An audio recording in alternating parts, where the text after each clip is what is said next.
টোটোর জন্য কড়া পদক্ষেপ ঘোষণা করেছে রায়গঞ্জ পৌরসভা।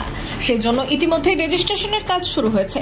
সবুজ ও নীল রঙের 2 রকমের টোটোকে ভাগ করেছে পৌরসভা। সপ্তাহে 3 দিন করে চলবে টোটো, এমনই ফরমান জারি করেছে রায়গঞ্জ পৌরসভা। এর বিরুদ্ধে টোটো চালকেরা বিক্ষোভ শুরু করেছে। আজও বিক্ষোভ দেখিয়েছেন এআইসিসিটিইউ এর নেতৃত্ব।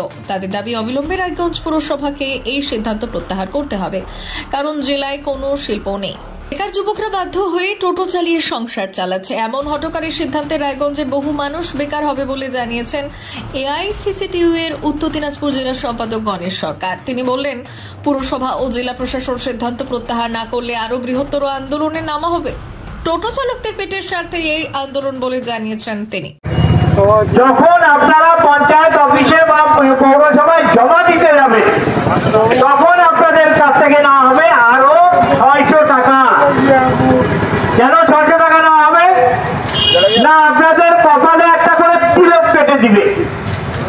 আমাদের এই আন্দোলন চালু করেছে এবং আপনাদের জন্যই, আপনারা যে আজকে সবাই মিলে একত্রিত হয়ে এই আন্দোলনে সামিল হয়েছেন, এটাতে আপনাদেরকে অসংখ্য ধন্যবাদ। ব্যুরো রিপোর্ট, উত্তরের প্রহরী।